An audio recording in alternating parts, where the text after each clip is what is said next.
Yo mga idol, kumusta? Mandrag mga sports, sabi nga pala ating pag-usapan, Barangay Ginebra, Big Trade, Bonpismal, matatanggal na sa Ginebra at Mikey Williams gustong maglaro sa kupunan ng Barangay Ginebra. Pero bago na nga yan, kung bago pa lang sa ating channel, huwag mong kalimutan mag-subscribe at i-click ang notification bell para lagi kang updated sa ating latest upload pa natin.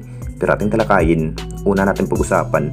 So titignan natin lahat mga idol, nangingiba na rin ang bawat chemistry ng ating Barangay Ginebra dahil sa mga bagong player at dahan-dahan na rin nawasak ang dating lineup ng ating home team ng Barangay Ginebra dahil sa pagkawala nga bilang big man na si Sistan mga idol. Ang plano sana ni coach team na gagawing trade asset ang nasabing player na si Bonpismal. Dahil alam naman natin lahat mga idol, sa naging bawat laro, itong si Bonpismal hindi pa rin mabibigyan ng mahabang playing time sa bawat laro. Ito na rin ba ang senyalis na matatanggal na nga ba si Bonpismal sa lineup ng ating Barangay Ginebra ngayong off-season? Dismayado pa rin ang Ginebra management mga idol sa bawat laro itong si Bonpismal. Binago na rin ang bawat player ng ating Barangay Ginebra kung bakit si RJ Abarrientos pa rin ang nagiging focus ng ating Barangay Ginebra bilang outside maker at si Paul Garcia mga idol. Nakita naman nating lahat kung bakit mas pinili pa rin ng ating Barangay Ginebra na mabibigyan si RJ Abarrientos ng mahabang playing time. Sinyalis na nga ba ito mga idol na matatanggal na sa lineup ang nasabing player na si Bonpismal?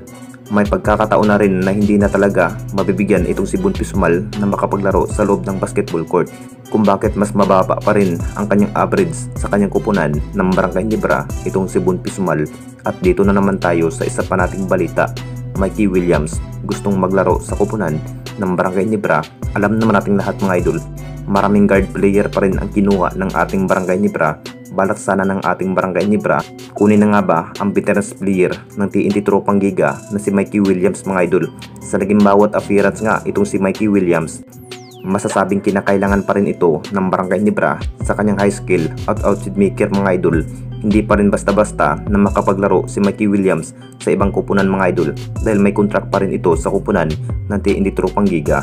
Kung bakit hanggang ngayon na hindi pa rin makapaglaro kahit sa Philippine Cup man lang sana mga idol. Pero ngayong off-season, nakapag-desisyon na nga ang TNT Tropang Giga na gagawing pre-agent ang nasabing player na si Mikey Williams. Masasabing kumpirmado na nga kung saan makapaglaro na sa ibang kupunan.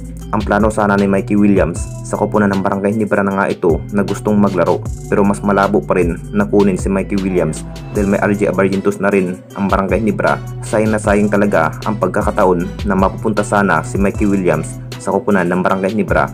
Masasabing sa kupunan ng Converge talaga ang kanyang bagsak ang nasabing player na si Mikey Williams sa next season. Anong masasabi ninyo mga idol tungkol sa ating video?